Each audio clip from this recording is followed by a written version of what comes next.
Yes, Hey, it works. it works. How are you? Yeah, I'm good, thanks. Are you okay? I'm fantastic. Thanks for doing this. I Marvelous. really appreciate it. No, pleasure. What a lovely thing to be asked to do. So thank you. Well, I'm a huge fan. I love your music and all your different projects. We first discovered you on YouTube, and that was a rabbit hole, and that's led Well, to it is, isn't it? it. Really It's is. it's funny what all that lockdown stuff can do, and then yeah, trying to sort of make a that window, but then yeah, it's kind of ended up with it's like 20. I think it's 20 odd thousand subscribers now, and every time like me and Jack do a gig, a number of people show up. Yeah, And they make sometimes they'll travel quite far to see us. I yeah, mean, Jack's quite busy. He's been doing a lot of drumming for both Postmodern Jukebox, which is like quite a big deal because they're doing yeah. like theatre and tour buses, and Oh, yeah, they're huge. Yeah. they even played like an arena in Europe somewhere last year. They played an arena. He did like an arena gig with Jack. So then, but he also plays with Glenn Campbell's daughter Ashley, who's like a really good banjo player and stuff. Oh, And so yeah. I he follow plays with her her on as well. Instagram. I didn't know that was Glenn Campbell's daughter. No idea. Yeah, well, that's Glenn Campbell's daughter, and then Jack. So she has a house in Nashville and a house in Oxford in England, and Okay. Jack does all her like, if you like European stuff. Yeah. So with Washboard Residences, it's hard at the moment. Like every time we try to book some gigs, we end up having to move them because he has sort of given these people this certain commitment. But when we Right. do the gigs, so we did a few in January and a few in December, and yeah, people were coming for like I said far and wide. Yeah. Um, and often it's the stereotypical sort of it's the 50 to 70-year-old man who owns a guitar, Right. who a resonating guitar, who watches the lessons, and Right. they come out and they buy the T-shirt and they buy the CD, and it's marvelous. Yeah. No, that's fantastic. My first ever, hey, we've seen you on YouTube. That's why we're at a show was last night. I've never had Oh, that good. before. I mean, my YouTube channel is tiny compared to yours, and it was like still a really cool feeling. Like, wow, somebody out there knows who I am, and they got in a car and drove here, you know?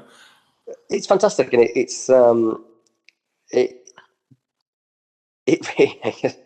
like I say, the idea that anybody knows who you are or that gives a damn is a nice feeling. Just because Yeah. you got I know you play sort of professionally from what I understand, and Yeah. like you do your gigs and that's fine, and you do what you do, but when people actually come back and sort of support you or bring their friends, it's a really nice thing. Yeah. It's a really nice feeling to know that you've sort of reached somebody. Totally. Yeah. Yeah, it's really good. So how long have you, I mean, you're to back up. I mean, how in the heck? I mean, you're not the quintessential 70-year-old man with a guitar. So how did you get into this? I mean, you're a young guy. Like, how did you find this music and what intrigued you about it? Well, young's relative, isn't it? So I'm 44. So See, it's like I'm 14, so it's hard for maybe I'm 24. I can't remember, but I it's think we're the somewhere. same age, Martin. Once I Probably, hit yeah. 30, I stopped celebrating birthdays. So Yeah, well, I have to really think now what age I am. But the thing is, it's so funny. The point being that sometimes people go, "Oh, you're such a young man," and you think, yeah, well, when you're talking to like the 22-year-old guy that plays blues guitar, you really feel ancient. And right, yes, there's a time. Yeah, yeah, we didn't used to have. Yeah, I remember a life pre-internet. right, And that's when you realise that you're ancient. But yeah, so yeah, basically, for me, it was. I just always had a massive love for music. Like even as a kid, I was just like it drove me potty. I loved it. And then when I was 9, I tried to play the trumpet in the sort of what we call it the brass bands here. There's like a lot of like sure. traditional brass band music in Yorkshire where I live, come Mhm. from. And then so I did trumpet for a bit, and then that's kind of slid. And then my younger brother started playing guitar, and he was doing a lot of like Chuck Berry style stuff and things like that. Yeah, And my dad, in his 40s, had started to play, like, learn the piano. hmm, And so one day we were in a music shop, and I saw that it was there's like all these wanted signs for like bass guitarist, and I was like, oh, I could be rubbish and get in a band. So my dad got me a bass guitar, and then that sort of got me very quickly playing in like bands with mates at school. And the stuff I really liked was we had some rock and roll like VHSs back in the day, VHS videos. We had my dad had like a rock and roll one, and he had a Dire Straits one, and he had a Jimi Hendrix one, and he had a Eric Clapton one.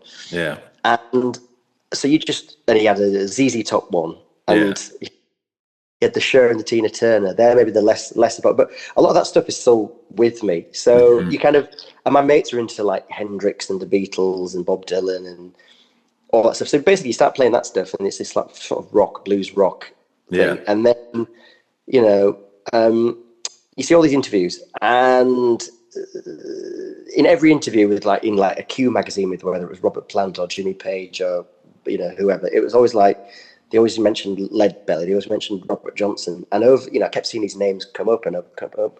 So eventually, with some of my little pocket money, I just bought like a compilation CD, like a second-hand compilation CD off the second-hand, well, you call it a flea market, I think we call it the second-hand market, on a Saturday in the town of Huddersfield. And I took it home and put it on, and I was blown away. I was like, well, this touches me, and this feels deeper to me than the Led Zeppelin thing is, or whatever. So and that was probably about the age of 13, 14. So then it became this like, it's still this lifelong passion. So I mean, to the degree that, this is how crazy it is if I turn this around. I'm in a 1937 home with a 1937 guitar with a load of blue 78s in a box. And nice.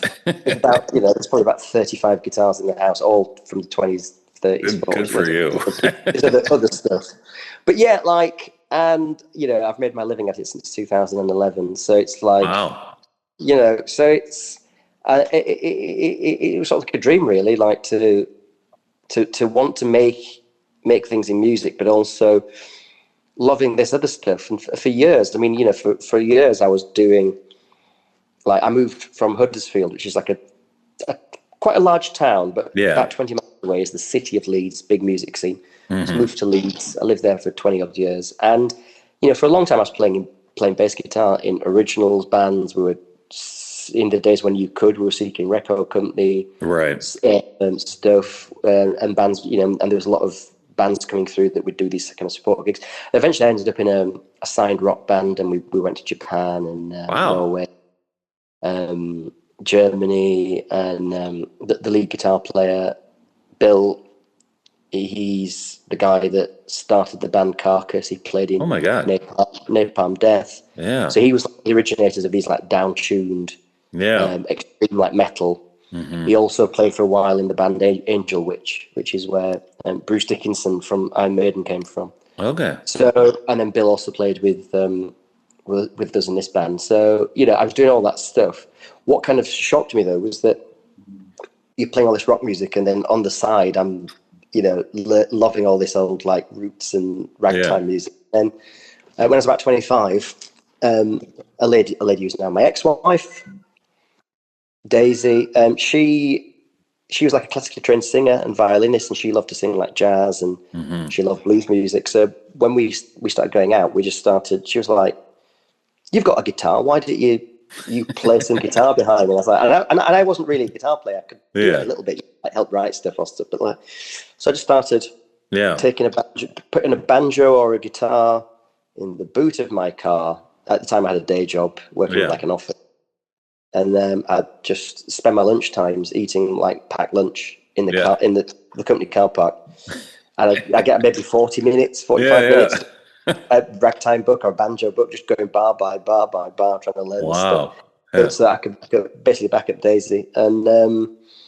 then we went out and started doing some busking, and then people were trying to get us to play their weddings, and we were and I was like almost befuddled. I was like, well, this is working, and I'm getting paid. Right. We can have as many gigs as we want, and we're getting paid well, in some cases, especially with like weddings and private events. Yeah. It's something a bit jazzy, folky, swingy, acoustic-y. It's like it's people want it, and then never looked back, really. Good for you. That's incredible. It's sort of bizarre when you think about it, but it's worked out so far. Yeah. Well, it does. I mean, it's obviously working and good on you. I mean, that's amazing. Yeah. I remember it's funny you mentioned Chuck Berry because I was like kind of in the same boat. My dad was a musician and Mhm. music was always around me. And he took me to see Chuck Berry. I was like, I don't know, 7 or 8. And he took me to the Minnesota State Fair, which is like Wow. the most, I mean, whatever you picture quintessential state fairs being like in the States, it's like everything is fried and on a stick and it's all polka Yeah. music. And there was Chuck Berry playing, like he was doing a gig, and I saw him live, and it just completely changed my entire life. And I knew when I I can saw believe Chuck it. Berry, I was like, that's what I have to do. And I mean, I spent, you know, 10 years attempting to try to teach myself and do it. And it's like, it's that what I love about Chuck Berry is that he's like so close to like the old masters. Like you can tell that's, you know what I mean? Like he's the next generation right after all those greats that now I've fixated on. And it's like, you can still hear it in his playing, even though it's rock and roll. It's like so rootsy if you take it back to like what Chuck was doing is like incredible. I mean, he's such an Yeah. amazing musician and guitar player. And you can hear, I feel like you can directly hear Robert Johnson or like Blind Lemon Jefferson in his playing, which is pretty exciting. You know what I mean? Yeah, I think with Chuck Berry, I think there's like to me there's two sides to him. There's when you realise that he came up in the 40s, really, because by the Right. time I think his first record came out, I think it was 55, might be Yeah. 56, but I think it was Yeah. 55. And I think he was 30, maybe it might have been 32 or 33. Yeah.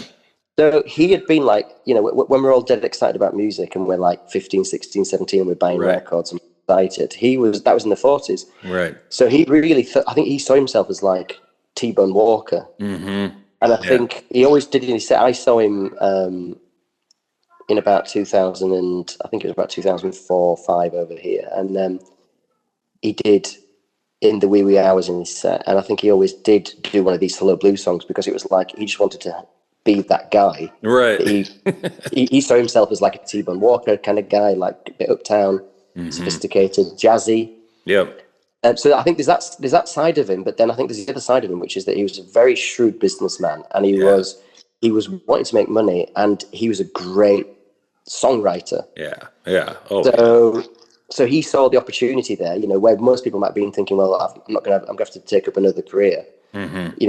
I'm getting into my 30s. There's no chance I'll ever be a pop star. Well, he jumped Right. right on, wrote some Right. killer songs, and Right. basically, like, when you think about, I mean, I love AC/DC, and like so much of AC/DC and Angus Young's guitar playing is Chuck Berry riffs, basically, like sped up or slowed down, Right. and this kind of swinging rock and roll music.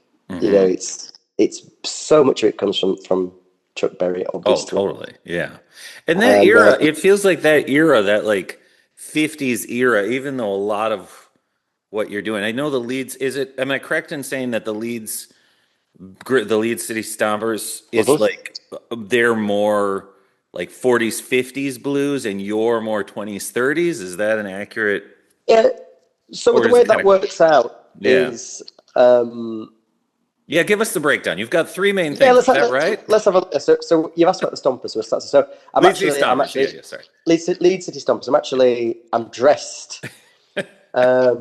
If I suddenly start looking around, the bass player might be pulling up onto my driveway in a minute now, Okay. because so we're in probably about an hour we're setting off to play a gig in the Good city of for you. Nottingham, which is about an hour and a half away. So Yeah. basically, Lead City Stompers. Really kind of we're a trio, and we Mhm. do 20s, 30s, 40s, but what we've started to do is do some of those songs that it's a bit of a cheat, but it really works, and we get booked for a lot of weddings and parties, which again pay well, and that's fantastic because that's what we want to pay those bills. It's not cheap here, it's not cheap there, Right. like living Yeah. in it's getting more expensive, so we want to get those private events and corporate events. So Yeah. the way to do that is to get people dancing and to give people a good time. And a lot of people aren't into 20s, 30s, 40s music like Right. I am.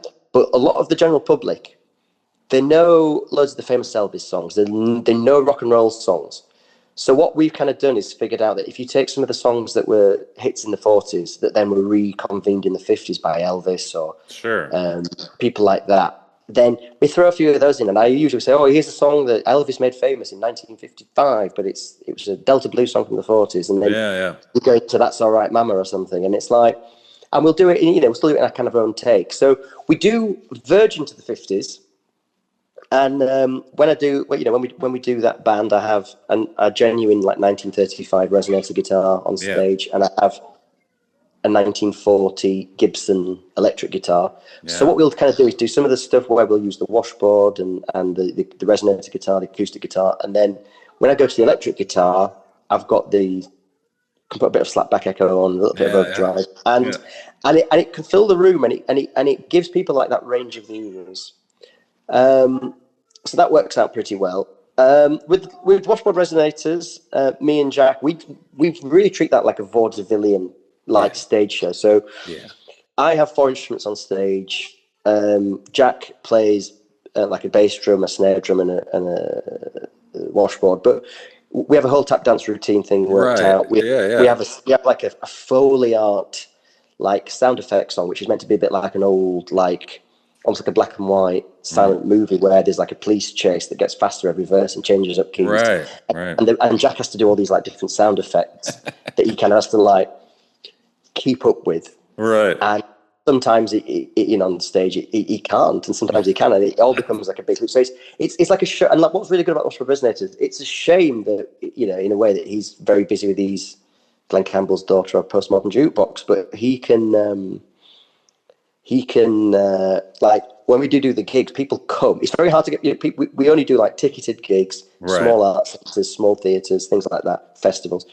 So often the feedback is people say, what 1920s duo? But anyway, we've come to see you, and I've never seen anything like it. And when we go back to that town, you always see the same people, and they've brought their mates because they're like, I had to bring people to see you because I've never seen anything like it. So that works out nice. And then when I do solo gigs, I've sat in my living room now with all my foot drums set up on the in the living room. But that is, in a way, that kind of like I'm trying. I really want to get to a point where I'm pretty much only doing originals, and just currently trying to get a lot more support gigs for the more the originals artists that are coming through in the area. Sure. And even though I do some 20s, 30s, 40s material, I've been sort of working up bluesier versions of like 80s pop songs, like Tears for Fears, Everybody Wants to Rule the World, things like that. And even I've been looking at today at stuff by the Stooges or the MC5. So so what it kind of does is it kind of goes back to my bass punk rock roots as well, that I like. And I'm just currently sort of quite close to booking a studio to record my second solo album, which will be all blues, rock and roll, boogie, kind of riff rock based one-man band music. Yeah. Again, I use a different resonator guitar from the 1930s, but this one has an electric guitar pickup attached to it, and I can run effects and loops and sub-octave pedals and and it's so again, I'm trying to develop something which is completely mine, completely unique, completely different. But really, it's like, for want of a better word, it's like a rock act. But I'm using old 30s stuff and and things like that. So it's a really great creative outlet. I feel that I can make, especially with Leeds City Stompers, we can make a living just doing that band. Totally. And then I have this creative outlet where I can, on a Tuesday, Wednesday, Thursday afternoon, I can sit at my kitchen table and write songs and scratch that itch. It's nice. It is. And you have one solo album, right? The Martyn. Yeah, there's one solo album which is called. Is that the White Flower? Do you have that song am I right? White Flowers? White Flowers in a Picture Frame. That song is so good. Oh, you like that one? I love that song. You wrote that? Yeah, that's my song. Yeah, it's quite folky, that one. So, I don't want to, because you're recording, I don't know if... Actually, are you going to use this for the show? We're just chatting now, by the way. I'm going to take parts of it. The show is a hard 58 minutes. Okay. Like we have to be 58 minutes. So I'm assuming your segment is about 10 minutes. So I'm going to Cool. chop you around for the Good. show. But then I was going to ask you at the end, but I may as well ask you now. With your permission, I'd love to like release this as a bonus or just kind of an extra. Like, hey, if you want to hear our full chat, you know, jump over Yeah, great. You if could that's do. cool with you. So I just wanted to make sure I don't waste your time. Or, no, this is great. I but love it. No, but I would love if you're cool with me but dumping this as a I, bonus. We have some. We're not making $1 million on Patreon, but we do have some supporters where I try to do extra bonus stuff, and then I also fantastic. dump it like a week or two later onto the YouTube channel too. So like, with your permission, I'd love to just release the unedited like. Unless you start dropping a whole range of F bombs in the next 5 minutes, I'd love to. I'll put it out on the I full don't chat because intend I think to. folks would like that. So. Yeah, yeah. Well, all I was going to say was I didn't want to like run away and leave you with like dead air or anything. But yeah, upstairs in my sort of guitar room, there's a glass frame with some white flowers in it that Wow.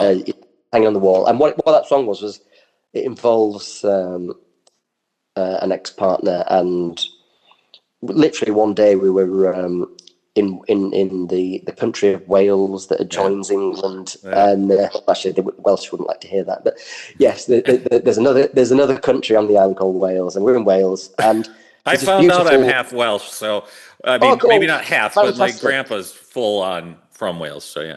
Well, Wales is an amazing place, Yeah, and I've heard. I've gone all around it, and I love it. But it's yeah. So there's this like 16th century church, and there's all these white flowers growing on this grave, and we were just Yeah. looking around this like really nice town. We're on a like what you call a vacation, we call a holiday, Yeah. and picked these flowers, and we thought that, and they were drying on, and they went on the car dashboard, and they sort of were drying in the sun. It was like it was summer, and we were away for a Yeah. week or whatever, and then at the end of the week, they were sort of dry, these things. I said, you know what, they're really pretty. So I found this frame, this glass brass frame, put them in Yeah. it, hung them on the wall. And then when I was working on the song, on the first album, I love a lot of the English finger-picking folk guitar players. So there's like Yeah. people like Martyn. I mean, I've met him, and bits, you know, I really like his music and been to gigs. And then there's people like Davy Graham, Bert Jansch, of course. There's people like that Hmm. who like Bert Jansch, who like Jimmy Page ripped off a lot of like Led Yeah. Zeppelin stuff from. So I love that. So it's down tuned, weird tunings, finger picking, like almost like fiddle melodies, looking for something like that. And I came up with this tune, and I really liked the tune, and then I was just couldn't think what to write about. And then I just looked Yeah. up high up on the wall was these Yeah. white Yeah. picture frame, and that's literally it. And then I did it that way. So It's a great song. It has this ancient, like, I mean, there's this ancient kind of quality to it where it sounds older than the Irish, English ballads that, people that immigrants that were, all this the Carter family and all that stuff, like the Appalachian stuff from America. It sounds older than that to me. It sounds like straight, like ancient, like, I don't know. It has this amazing, I love it. It's a great song. Everybody needs to go listen to that song. well, that's very kind. Thank you very Well, I'm much. Yeah, not just it, saying that. it's It's a great tune. I love it. It's great. it's funny because I'm sort of I've been putting together like a new solo one man band where I did the one man band solo stuff like Hmm. set, and looking back at some of my old songs and which ones to do, and you sort of consider that one because it's different from other stuff that I do, and then Yeah. you think, oh, I'll leave that. I won't put that in the set, but it's nice to know that again somebody gives a damn. It's the thing for me. One of the things I really love is I love folk music, whatever you want to call it, and Right. there's such like I've been one time me and my ex-wife Daisy, we were playing a lot of folk clubs in Britain, and there is there's a sort of there's that wonderful old tradition where people that really understand folk well can take these they're often called like broadside ballads. It was a Yeah. company Yeah. called Broadside, and I think they were published in the 15th century, and the music was like these were like truly like ballads in that they were like written down to be sung, but there's no music to it because people couldn't read music that were uneducated. So it was like the first real pop charts, but they would give you instructions on how to sing it. So sometimes you'd be at these folk clubs and there'd be these very scholarly academic types that are singing these 15th century, these 600-year-old songs. Well, I think that because of this version that was written down in 1780 with notation, which is basically the same song as the lyric sheet from 1575 or whatever, that we can assume that the melody is meant to be something like this, and then they would sing the song. So I find that quite awe-inspiring when you hear like somebody singing what might be how music may have sounded completely unamplified, acoustically sung. That might be 600 years old. So I've been around that for years, and so I think it's a very nice compliment that you might think that song sounds old, because one is trying to do that, but one is also aware of like these 1960s acoustic guitar players. Like so Martyn is probably my favorite out of all of them. But I feel like that tradition must have just kind of like seeped. I think it's in your blood, and it's not in my blood because I'm stuck in America, but it's in yours. Well, it's in your blood, and it's such a cool thing. I mean, I actually just read this amazing article. A friend has been working on it, and he hasn't published it yet. And it's this whole thing about how British, there's a couple of like ancient, like 1700s, like broadside kind of like things that he's found where line for line Jimmy Rogers has stolen these and put them into Waiting for a Train. And it's like, obviously it's not about a train, but there's different little stanzas and lines that clearly somehow made their way across the pond, made their way to Mississippi, made their way to Jimmy Rogers. And I think that is some of the most fascinating, that like lost time period, pre-recording time period is such a fascinating thing where people were just trading songs and it was just kind of like this whole mishmash. And then you get all of the, folks from England and Ireland and Scotland, and all of a sudden they're hanging out with African people, and the music that's being made in America is like out of this world. I mean, it's such an amazing melting pot, it's incredible. So, well, it's the classic thing, isn't it? Which is that, to me, growing up, so much American culture obviously permeates the West anyway. Just that is the nature of that form of capitalism. But also, so it has to do. And American films is a huge thing. Half of my childhood is Ghostbusters and Back to the Future. It really is. And Blues Brothers and Wayne's World, and actually it counts for a lot, to be honest. But of course, then there's a thing which is a lot of this American music, and then you get into like roots music. It suddenly seems very exciting, and then when you actually research and go deep on it, what you realize is, like, I remember when I got into the Carter family, and then was going around little folk clubs and hearing these English ballads being sung by people with an English voice that have studied what the melodies would have been and the way these songs would have been delivered. And what you realize it's that kind of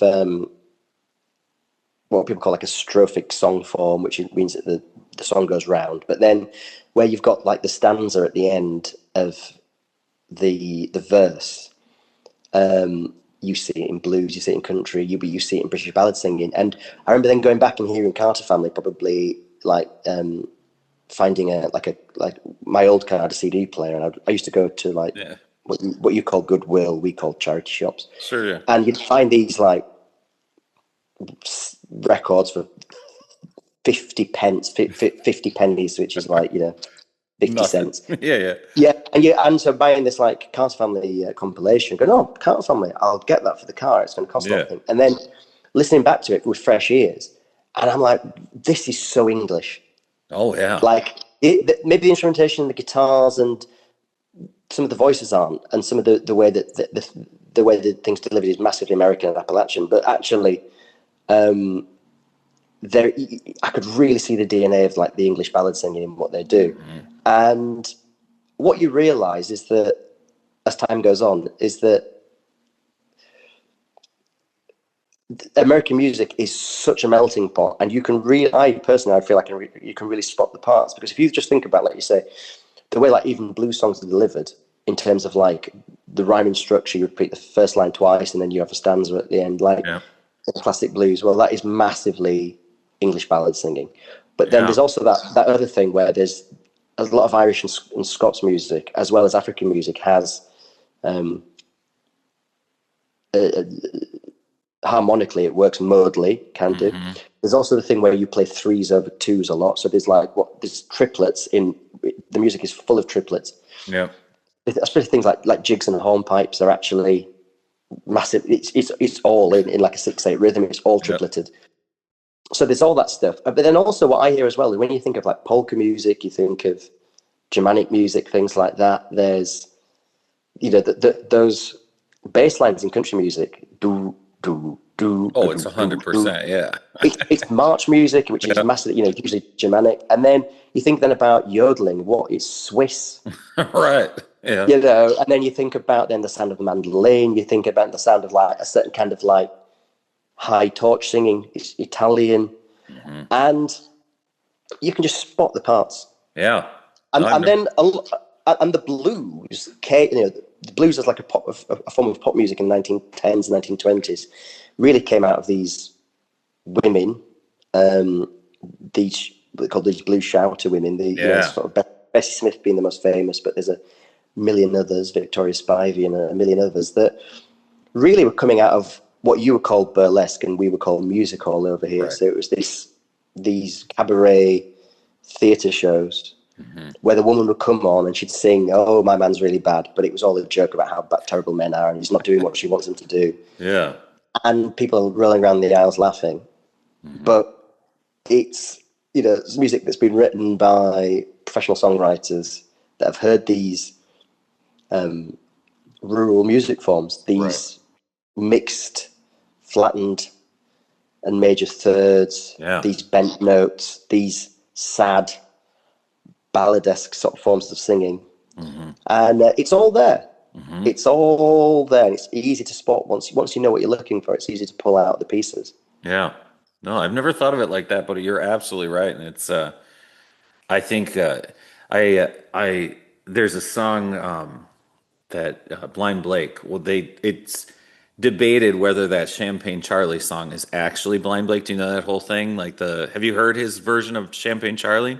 Or do you know what I'm talking about? And some people don't think it's him, and other people think it because it's the last Blind Blake song, I think, or something. I'm kind of talking out of my peripherals, but that song is literally a British music hall song. Yeah, it's a comedy song, and it's like I have there's a guy I know over here who lives in London, and he's a professional vaudevillian performer. Cool. And his name is Champagne Charlie. Okay, yeah. And every probably once or twice a year you're somewhere, and he's on the bill. Yeah. Does he do that song? He better. Yeah, of course he does. Yeah, yes. Okay. Champagne Charlie is my name. Yeah. I can't think now. I remember about 10 years ago being with a mate of mine, and we're having this discussion about is it actually Blind Blake, and then listen to it, and I can't remember what we decided. To be honest, it's quite a while ago. But I heard somebody say, well, I mean, I have a buddy who said it's definitely not Blind Blake. It's probably somebody like Papa Charlie Jackson, knowing they needed to round out the record, like they needed a flip side, and so he's just like, "Hey, go say you're blind," And I mean, even that is still an incredible idea. I mean, it's still almost as exciting as Blind Blake himself. Well, yeah, it's. I mean, Blind Blake recorded under loads of different idioms. Blind Willie McTell did, as we know, and especially sometimes when people were separating, if they were singing church music, or secular music, they would have different performing names. Hank Williams did the same, didn't he, with Luke the Drifter, Luke the Drifter thing. Yeah. And it just makes it easier to sort of, I guess, market the product. Yeah. Which is exactly what it is. Which is what you're doing today with your 3 bands.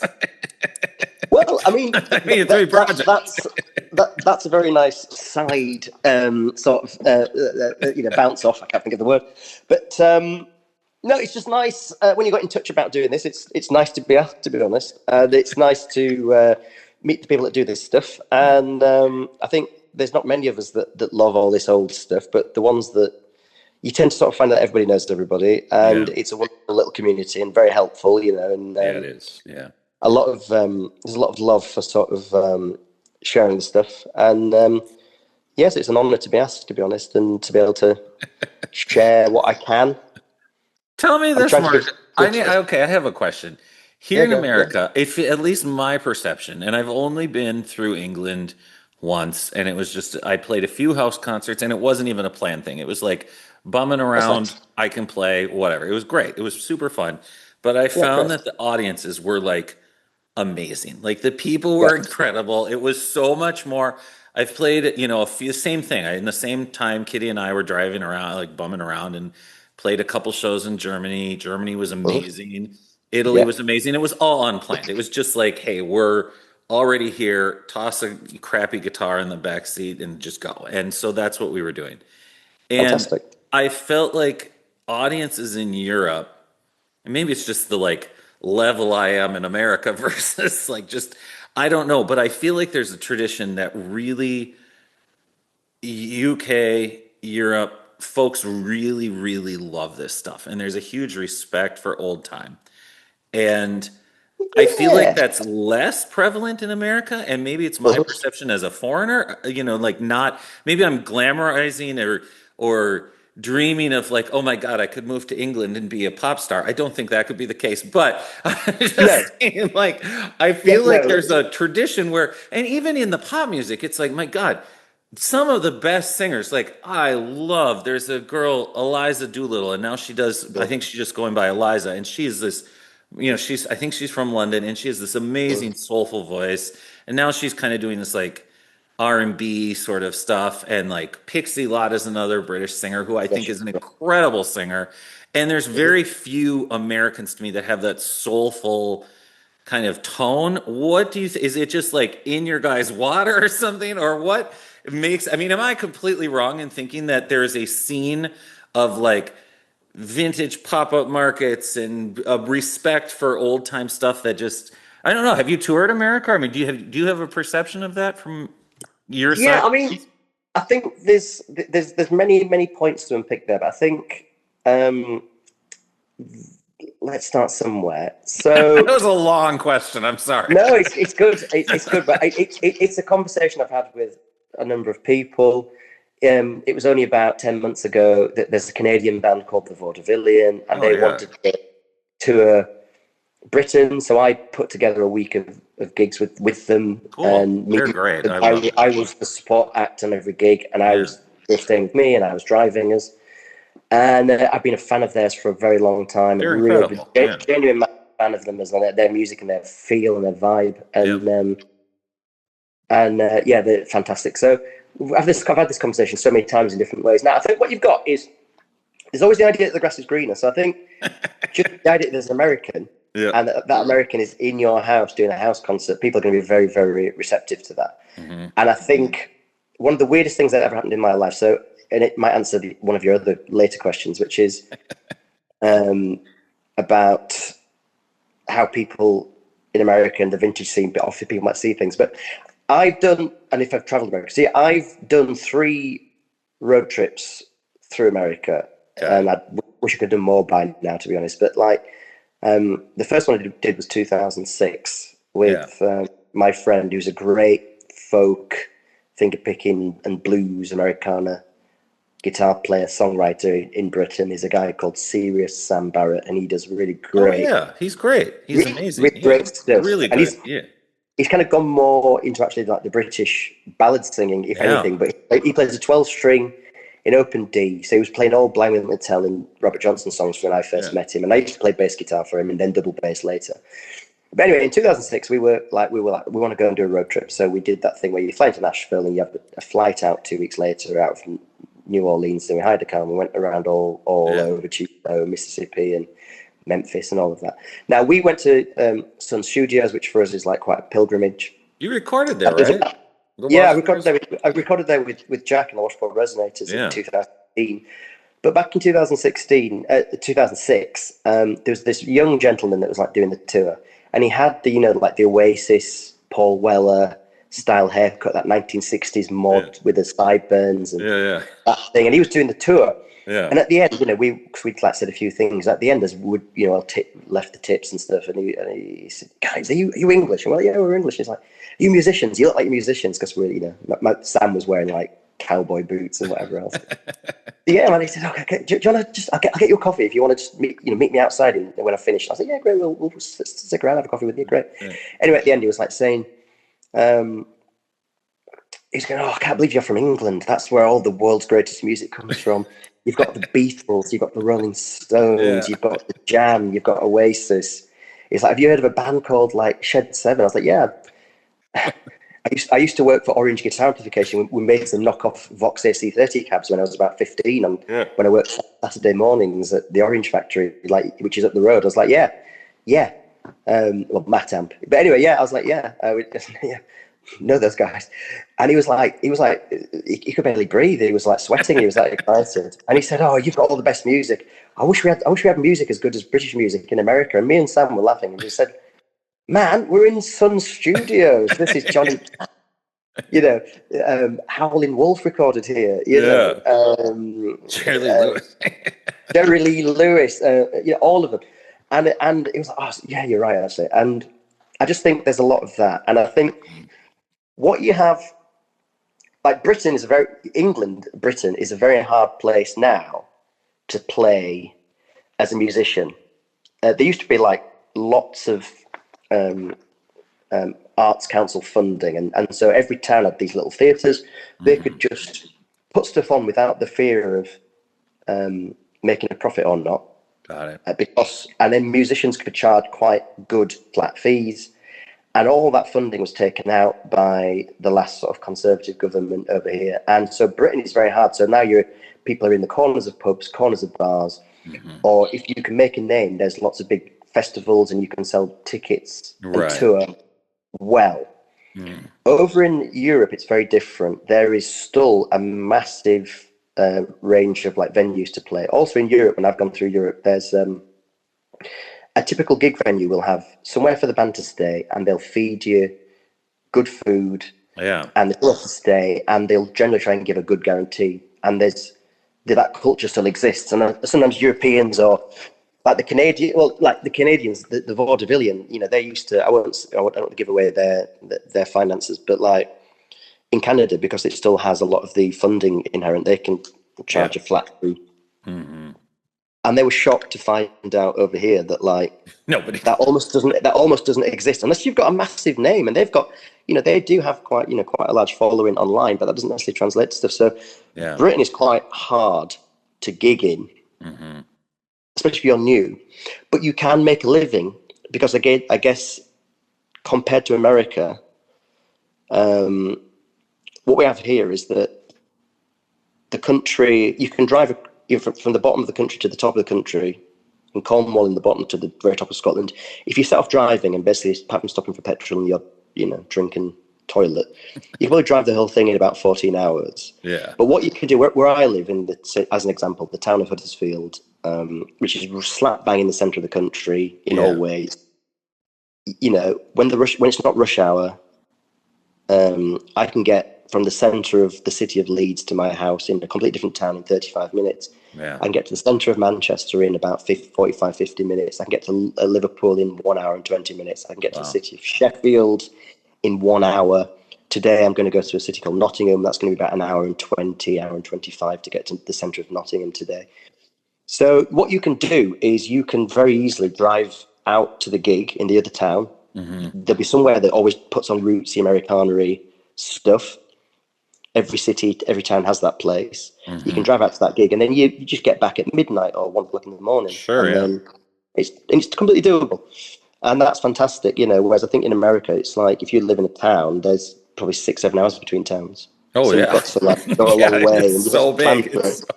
Yeah. No, exactly. I mean, so going back to what I was saying, when I've done my road trips to America, I've only ever played music in America professionally.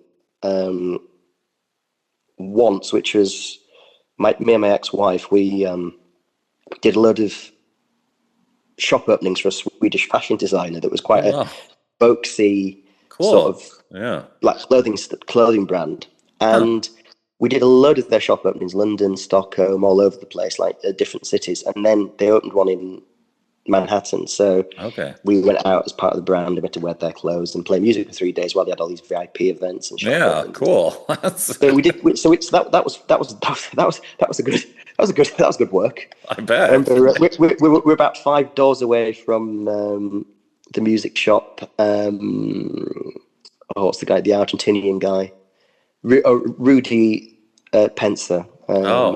Rudy's Music. Yeah. So it's about 5-6 doors away from there. So that was fun. And then remember, we finished on the Saturday at about 3:30 in the afternoon. Then we were playing the Sunday as well. But so then we had I remember going to by about 7 o'clock. We put the instruments away. And by about 7 o'clock, we were in the Metropolitan Museum of Art. Yeah. On a Saturday evening, and it was like, wow, I'm getting paid for this. This is right. This is amazing. But anyway, that's not the point. Yeah, I think when you go through America, it takes a long time to get places, and there's a lot of.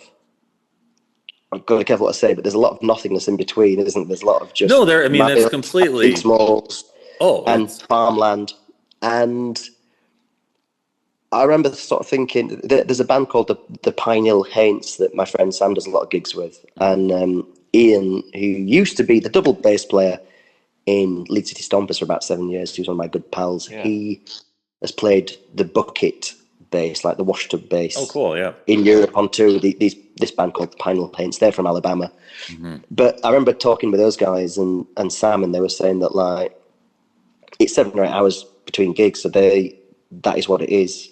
That's just what it is. And then when I was tripping in America, and you actually do that drive, like, right, we want to get to this place, so it's 7 hours. We just got to go. You start driving. So, I feel. Oh, I'm losing you. I don't know what just happened. That was my partner Eleanor just trying to call. Sorry. So just a kinship with American bands, like how hard they have to work to make it work. Yeah, it's a grind. That's for sure. Sometimes I like, my God, if I didn't, like, when I play I live in a town called Winona when I'm here, and it's like a town of 20,000. And when I have a local gig and it's a 5-minute drive, I feel like something's wrong. And I look around and I get there and I'm like, wait, I wasn't sitting in my truck for 4 hours. How is this possible? It's totally bizarre. Yeah. It's a different kind of way of doing things. But I'll say one more thing about that. And I guess you probably have other stuff, but there is, I don't know if it's quite the same thing as it is in America. I've never really got a definitive answer, but in Britain there is and it seems to be particularly Britain, there is a vintage scene, for want of a better word. And I can, with what I do, I can plug into what I do with all my different bands can plug into the vintage world. There's a vintage world. Yeah. And then there's a world of people that are really into Lindy Hop dancing or jive dancing. So that's another world you can plug into. There's also there's a blues world. There's blues clubs they might be once a month or once every 2 weeks, and somebody usually might be the back of a pub, or somebody rents the club for that night, and they put on their own thing and promote it. So there's a blues world, there's a jazz world, and what comes with those are blues festivals and jazz festivals, in different places. So there are all these different things you can plug into, but the vintage world is an interesting one. There are vintage festivals, and all weekenders, and people, they get dressed up in their 20s, 30s, 40s, 50s, 60s clothes, and they spend all weekend doing that. And then there'd be sometimes some of these there's one place that the lady stopped doing it because she was too busy doing other stuff, but she took over an entire horse racing circuit. Wow. and the festival and the stadium, basically. Yeah. Oh my god. She had, I think it was something like 320 traders in this one place. Wow. And there's 3 stages, and she did this twice a year, and for years and years and years and years, my bands would book to play at the festival of vintage, and it becomes baffling. There comes a point where there's all these people with all these vintage suits, vintage times, all this repro stuff.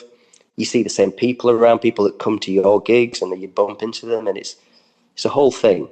I It don't know if is. that same thing is in Do you America. I'm feel not sure. like do you feel like it I mean it's fascinating to me because I feel like at least here in the States, it feels like the more I go out and play, and even with this show, I mean we launched this show, we're only 20, 30 episodes in, and of anything I've done digitally, this by far has had the biggest reach. It has the best listeners. Yeah, It got picked up on, syndicated public radio, so we're on, amazing. stations across the country, and I get emails like all the time, and people are like, I don't even like this. I don't know what it is, but it's peaceful. It's like grandma music. I Wow. had one woman email me and she's like, I just like when I put you on and I hear these old records, I don't care who's singing, I don't care what it is, but it's not busy and it's slow and it's nice Mm, to just stop. And it feels like to me, the more mm, digital and the more mm, AI takes over everything, mhm, the more old time and like mhm. analog and just like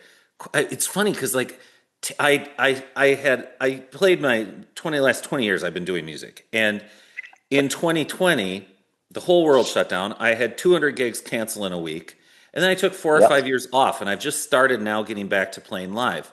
And there's been a Mhm. huge change where I would sit and be like, you know 10 years ago I'd want to sit and play, you know a Bing Crosby crooning song, but I know the audience wouldn't give a shit. Or, I shouldn't say it. I knew the. Let me record that. I'd play a Bing Crosby song, and I would That's lose well. the audience because they'd want to hear, a Garth Brooks song or something. Sure. Now I play a Bing Crosby song, and it's like slow and boring, but really pretty and melodic. And I have people coming up and being like, "Wow, that was a really good song. What is that?" And I feel like it's a change in how crazy the world has gotten. Do you feel Yes. that same effect with your stuff? Are you kind of I a think refuge for people, do you think? I do. I feel that. Um, yeah, I think that it's a double-edged sword, and Hmm. this is why. So I think we're all with our phones bombarded, and we all. I mean, it's not called doom scrolling for no reason. Right. It's we're often in that state, and it is like a bit of an assault, and it's sapping, and it wears you out, and we all can feel. I think it's very subconscious. It's very elemental. Hmm. We've evolved to recognize that state of mind, and I think not for everybody, but I think there are certain people that can see that and try and we live in a digital world. We always will now, but like that they can try and at least um, set it up to be calming, to be analog, to look for things that are real, Hmm. because we know that the AI thing, the algorithm thing, if you've got a certain degree of the right kind of, say, intelligence or emotional awareness, that it's very um, it's fundamental. I mean, I don't want to get too political here, but yeah, it's fundamentally evil, Yeah, no, and I it's agree. I wholeheartly yeah, agree. I mean, it's and horrible. You can't stand it. I don't wish to open up that kind of worms right now, but Yeah. like it's like but it's nice to try and find some solace. Hmm. And one of the best sort of examples I can give is so I met my partner Eleanor at one of these festivals. Well, her friends followed the Washboard Resonators, and she was at a lot of these vintage festivals. She's more into like the 50s, I'm more into the 30s. So she's like, she dresses up 50s all day. She's got the 50s hair and all that stuff. I And love that. yeah, so she's really into that, and she like me is massively autistic, and she's just obsessed with like getting things right. And she got to have the 1953 butter dish that goes with the 1953 salt shakers and all that stuff, and that's fantastic. But anyway, what we do is going back to what you said about the way the music, old music, can make you feel it against this digital world. We regularly, once twice a week, we have a projector in the bedroom, Yeah. and we can angle it to project onto the ceiling. It's a Yeah. white ceiling in the Sure. so we can lay on the bed Yeah. Yeah. and watch a Oh, film on the ceiling. yeah. It's very luxurious. And then we watch. 30s, 40s, 50s films. Yeah. And what we love about it is the way it makes us feel, because,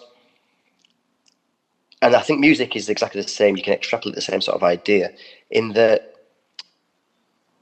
the culture at that time was that people, there's probably a lot of manual jobs. People didn't have the same sort of attention with terms of like, now we've got a phone, things blasting you. So the films take their time. They develop stories. They assume that you're listening and watching and understanding the subcontext for things to be revealed later. And I find when I watch a film from the 30s, 40s, 50s, 60s even, but like that I feel nice. Yeah. And I feel relaxed and I enjoy it. Like calms your heart rate. Yeah, it's great. And then sometimes then it's like, oh, there's a new film, and it's like we went, there's like a new film out, so we'll go to the cinema to see the new film sometimes, and it's like, and I'm anxious. I feel like I'm being battered because the way that people live now is that you're so consumed and so sort of assaulted by things, and attention spans and what's up with TikToks and reels and 30 seconds, 25 seconds, edits every 2, 3, 4 seconds, that movies have to sort of blast and be obvious and be wrenching. They have to wrench you emotionally to kind of get you to feel anything. And I just think there's something about the olden times which is very, very nice, and in some ways, I mean, of course it was toxic, of course there's problems, of course there was all kinds of issues inherent in all kinds of things back in the past. I hate that phrase, vintage style, not vintage values. It's like, there's a lot of problems back then. There was a few, but in another way, you could argue that we have, until probably relatively recently, lived in a golden age where you can actually like have freedom as a person, but also freedom digitally to consume media from different eras and to enjoy that. And I do think that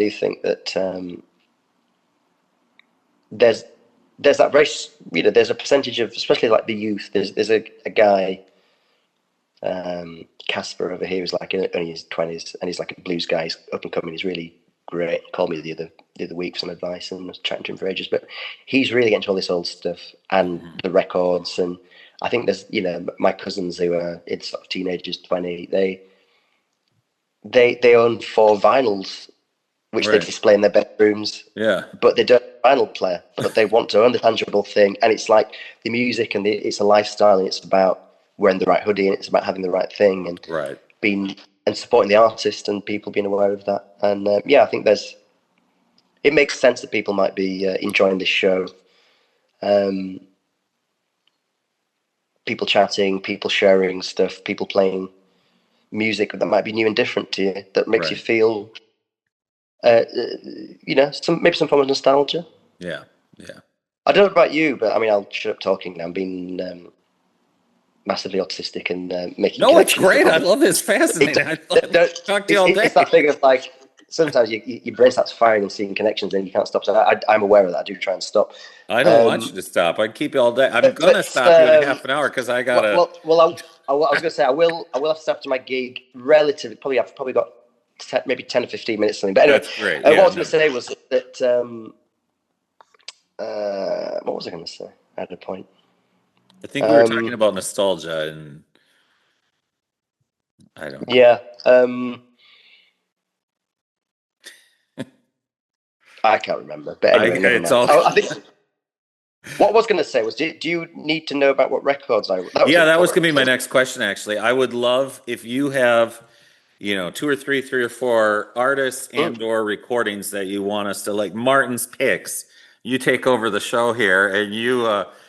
You got to keep it. You can't be throwing me. I mean, I'm not going to play any, any of your '80s British bands. But if they're from 1880, just kidding. No, but if you do have any records you want me to pull out and play, I would love your Martyn's picks here, and tell us why you're picking these ones.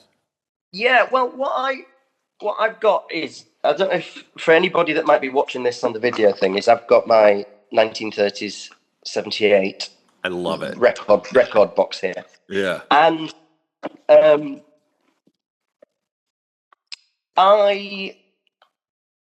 there's only one of the songs I kind of picked, which I don't actually own, and the reason I don't own it is because it's a Robert Johnson song, and the last Robert Johnson record I saw sold for about $7,500, and Yeah, you don't want to like mortgage your house or something to buy a Robert Johnson. I mean, you do, but you maybe, won't. maybe one day I'd love to own that, but that's Yeah. not.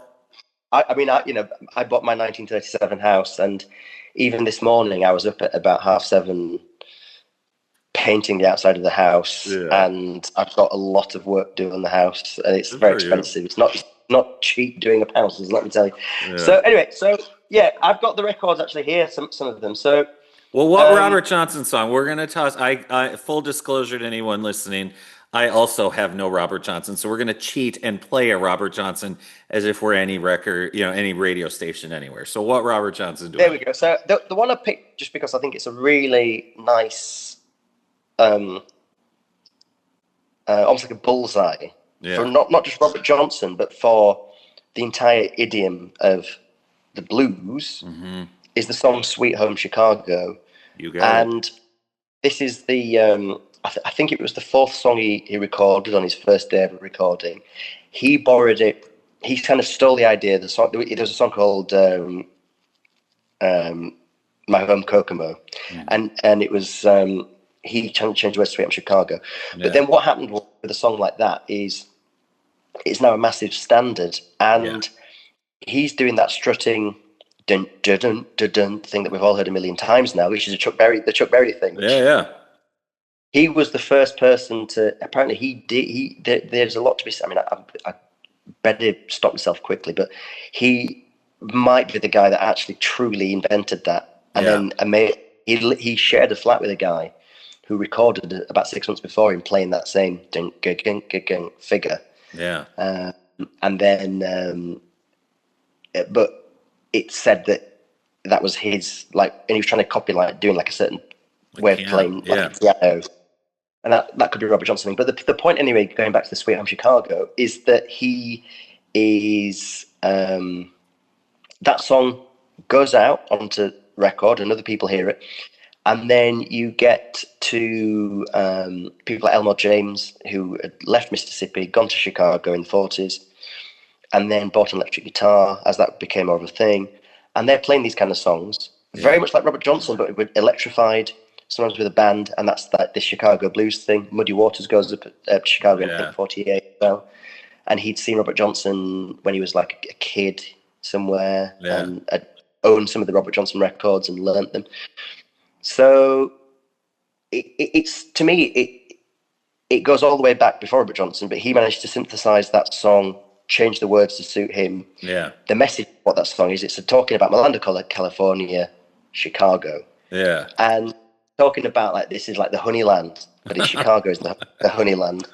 And it's about, I guess, black people going somewhere where there's better work, better jobs, better conditions in a way. I mean, it's still, gosh, it's, not ideal. But also, when I as a kid started watching, you watch Blues Brothers, and I still play loads of songs professionally which are from that film, and it's so influential, and the songs in there. And when I remember seeing, I was really shocked to see it. It was on our national news about maybe 10, 15 years ago. There was Barack Obama was in the White House, and he'd done this evening for celebrating the history of blues and African American culture.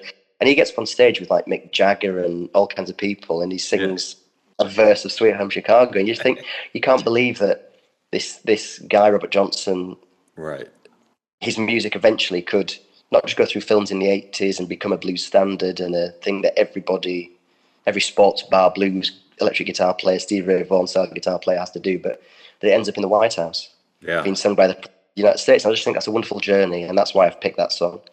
I love that. That's fantastic. All right, well, here you go. Sweet Home Chicago, Robert Johnson. Cool. And then we'll drop it in like it's a real radio show. Look at that. Boing, very nice. Well, it's a big billet. You know what? You know how they say that there's a lost Robert Johnson, and he was scheduled to play or scheduled to record one song? I forget who it was. I feel like it was, somebody told me that they have a really good, and it was I toured for I opened for 3 or 4 shows for Dave Van Ronk years ago. And he had all these incredible stories. I feel like I heard it from him, and he heard it from like directly from John Hammond Jr., who got it from John Hammond Sr. or something. But it was like that Lost Robert Johnson was a cover of My Blue Heaven, like the 20s pop song.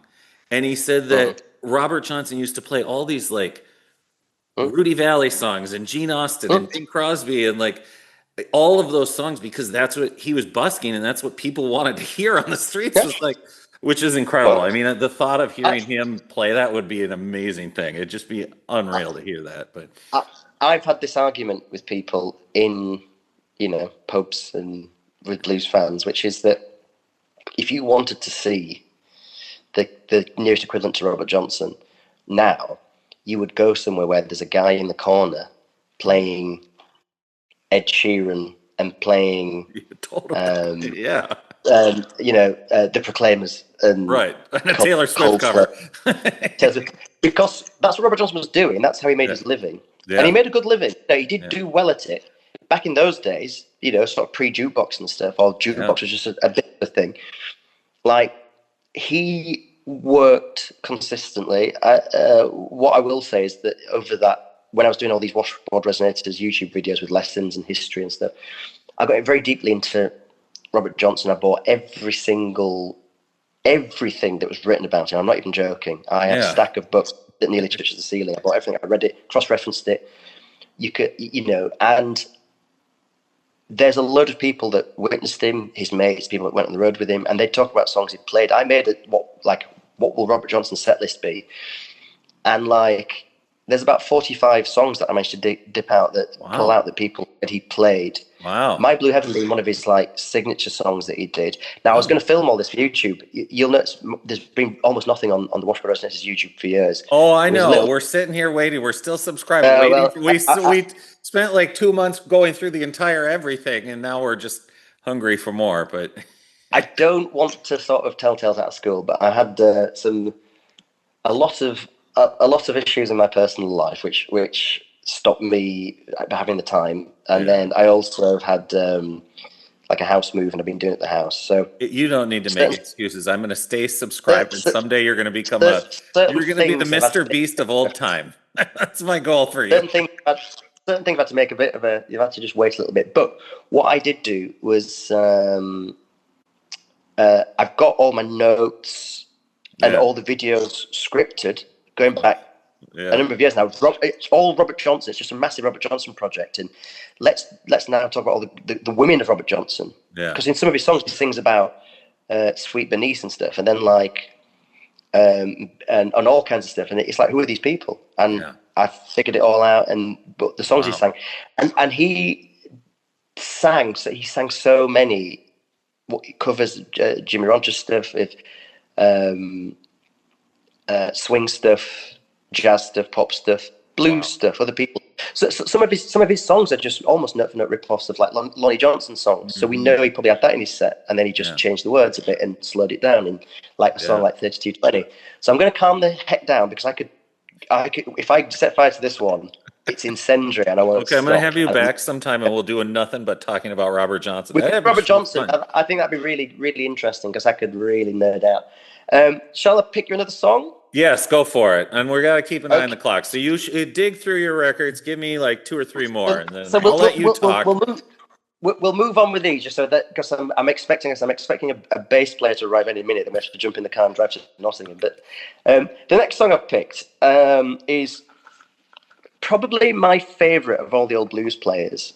Is actually Blind Boy Fuller. And what I like about Blind Boy Fuller is he plays the resonator guitar, and resonator guitars are sort of I really ended up loving resonator guitars, and I love the sound of the resonator guitar. And a lot of his songs have the washboard, which is really the model for what me and Jack did with the washboard resonators and everything.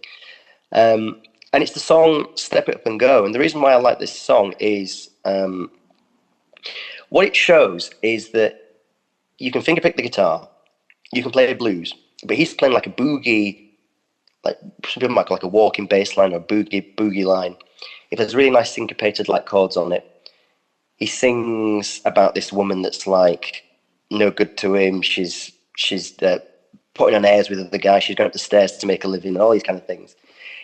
And the song was recorded in 1940, and if he was playing an electric guitar and somebody was playing drums behind him, you'd think it was a rock and roll song from 1955. Yeah. It's got the juice, it's got the musical DNA. And what it shows is how, when people say, oh, rock and roll comes from blues, this is one of the most obvious ways, but it's also a wonderful glimpse into like that 30s style of, they called it, or people call it Piedmont blues. So for people that are watching this that might not, or hearing this that might not know, that's like, it's like that really almost like strangled, painful kind of blues that a lot of Delta blues music is associated with, and really driving. Piedmont blues, it's played in major key. Mm-hmm. It's very boogie based. It's dance music. It's happy, but it's still a blues. But it's a happy kind of blues. So yes, Step It Up and Go by Blind Boy Fuller. Wow, you did that perfect. That was great. Love that. That's such a good. Yeah. What else do you got? You got a couple more? Right then. Yeah, man. Well, give me two more. I know you got two more. You got them. Yeah, I've got. I mean, I could. I know. We could go. There's the next one is by Tampa Red, and it's 1928, and the song is called "It's Tight Like That." Now, Tampa Red is another one of my favorite of the old blues guys. You know, it's what I like about Tampa Red. He was a session guitar player. And he played a lot of sessions, and he has immaculate timing. He has a sweet, very in tune voice, and he toured with a lot of these medicine shows in the 20s. He bought a resonator guitar in 1928, and he played bottleneck guitar, but again, major key, very happy. He's an exceptional guitar player. Like, I've learnt this song note for note.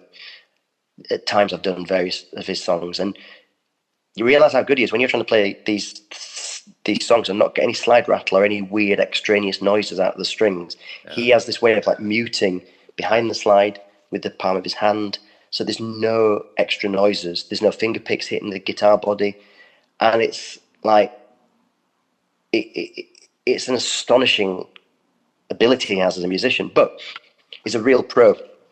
What I like about Tight Like That is when it came out. There was some sort of press saying that it was like the rudest song that had ever been released, which is very good marketing, actually. And I've heard differing numbers. There's one podcast which I really like, the History of Rock in 500 Songs, which is apparently Bob Dylan's favourite podcast I heard. Wow! But the guy lives in Manchester, and he does sometimes the 3-hour-long podcast where he goes into all the details around one Rolling Stone song. But very early on, he's talking about some, might be Sing, Sing, Sing, something from the 30s. And this song comes up, and in that he says that it sold 5 million copies when it came out. And that seems, the guy's really well researched. I almost don't believe that. But it sold a lot of records when it came out, and it really kick-started like a massive trend in American music and actually British music. The genre is a subgenre of blues and jazz called hokum, and hokum is like bawdy, ribald, risque blues and jazz style music. Yeah. Now that was going on before. That's what we talked about. Those early blues singers were doing that kind of thing, and these comedy kind of songs. But this song really went massive, and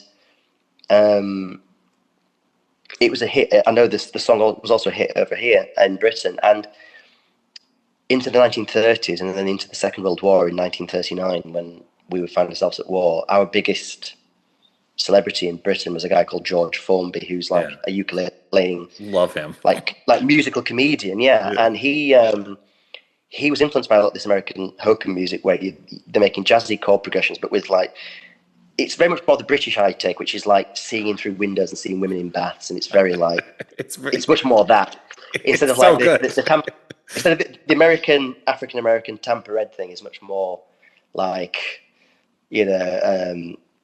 I've got a girl, she's really tall and she does all the right stuff to me, and it's like a bit more direct and a little bit more like awesome, but it's this song is massively influential. on that hokum genre, and then this musical comedy genre that came through the 30s in Britain and America. So this is, Tight Like That, and it's Tampa Red, 1928. Martyn, I'm just gonna have you take over the show from now on. You're just gonna do all the like drop-ins. No. That's so good. You know what you're doing. Well, you do too. Well, okay, give me one more and then let's call it. We've got one more then, and this is a bold claim, but I genuinely don't know if there's anybody. There are other songwriters that are equal to this musician, as far as I'm concerned. I think Paul McCartney is probably one. I think you could probably argue that Taylor Swift is one, where somebody can write pop music which defines the genre and also the era, and it's peerless, and they can say incredibly, sometimes like take very complex subjects and make them incredibly palatable to their generation. And I think Hank Williams, to me, is peerless and is at the very apex of like songwriting skill, because he can, like I say, he can take any subject really, and he can make it in this very plain language, which I write songs, and I try to write songs about I love you or things, and I throw the songs out because it's like it's trite, and it's cheap, and it's syrupy, and it doesn't ring authentically. But he has songs which have,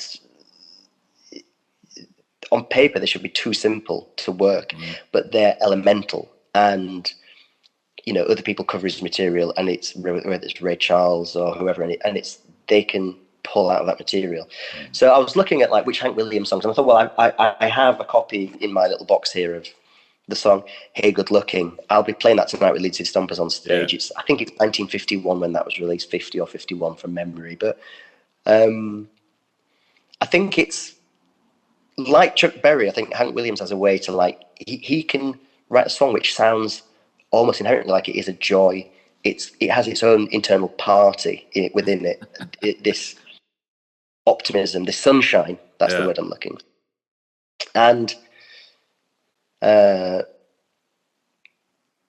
got a hot rod Ford and a $2 bill. I know a spot right over the hill. Like, hey, good looking. It's like, it's so simple but so good. Yeah, it's so good. And I just think there's so many of his songs then that to me are just incredible.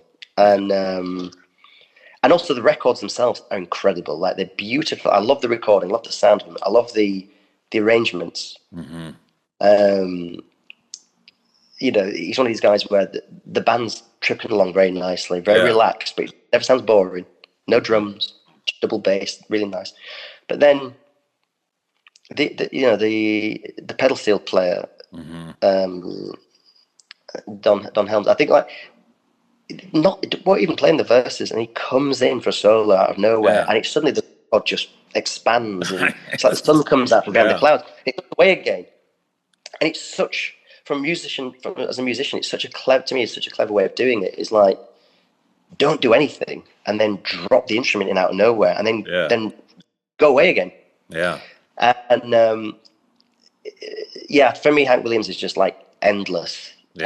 Like, you can just fall down that rabbit hole, and it's endlessly joyful, and it's like the human condition is, to me, what he can sort of tap into better than anybody, as far as I'm concerned. Absolutely. So I've got Hey Good Looking, Hank Williams here. Ping.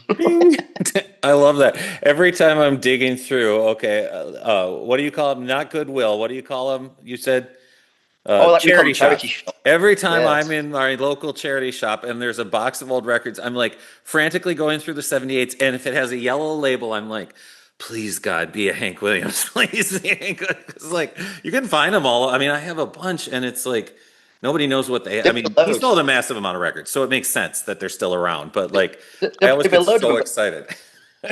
but they're actually good records. Whereas like over here, you get the 78s do turn up quite a lot, in the the charity shops and like the Goodwills, and but it's just almost all the drabbest of the drabbest. Like, Yeah. there's nothing. I mean, I've stopped looking. Yeah. I really, truly have stopped looking. There's no point like wasting your time.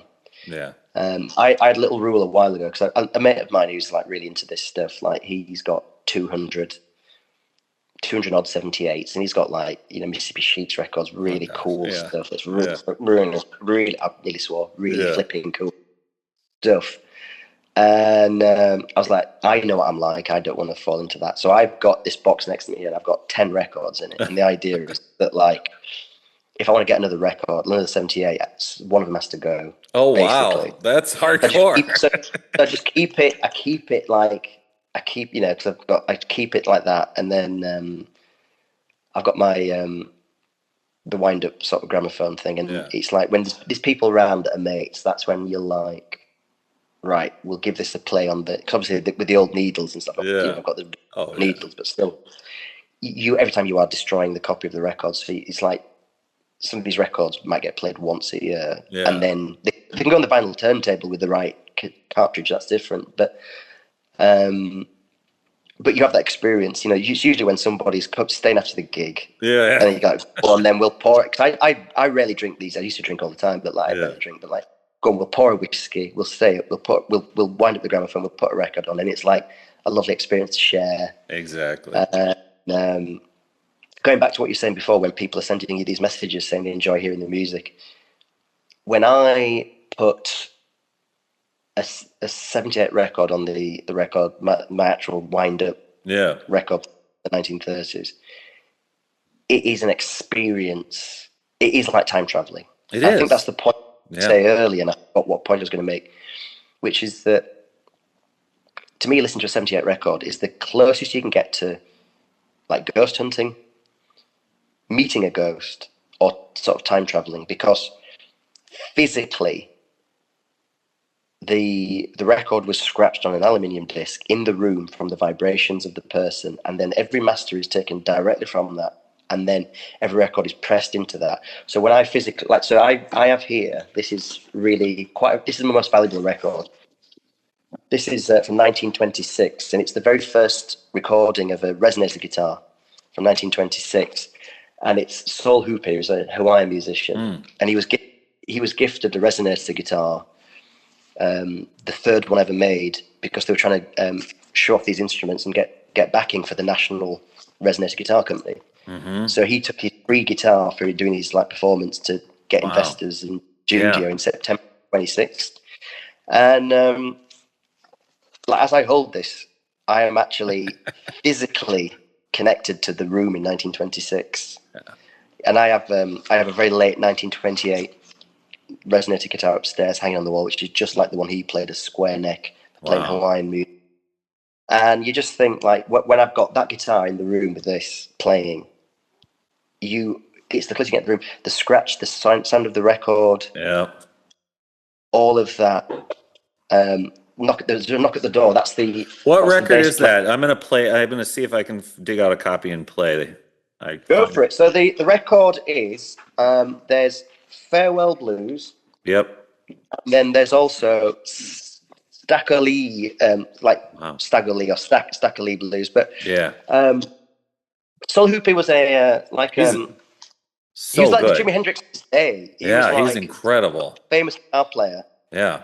In the 1920s, probably him and Roy Schmeck. Yeah. Roy Schmeck, and then who's the other guy? The one that Gibson did the signature of, the Nick Lucas. Nick Lucas, yeah. So there was like. At one time you had your Jimmy Page, your Eric Clapton, and your Jeff Beck. Well, those three were like the equivalent in the 20s. Exactly. So I unfortunately will have to go. But all right, I could talk to you all day. Next time if you ever come here, come to Minnesota. I'm in Nashville all the time, but either way, if you're ever here, come and visit. We'll wind up the old Victrola. And next time I'm in the UK, I'm barging in and looking at all your records. You're always welcome. Yeah, I'm in a place called Huddersfield. It's slap bang between Leeds and Manchester. Wonderful. In the north, I'm in the north of England, which is the equivalent of like living in the south in America. That's where all the I don't know what the right word to use. Well, it's the people look down on us. Shall we put it that way? Some people in different parts of the country, but we're in Hicksville. So yeah, I must dash to my gig now. But nice to Martyn, speak you to have you. a good gig. Songs. God I bless hope you. you You are the enjoy best. You are a joy, and you have a great Pleasure. rest of the day. You too. All the best. All Cheers right. then. Bye for now. Thanks, Martyn. Bye. Bye-bye.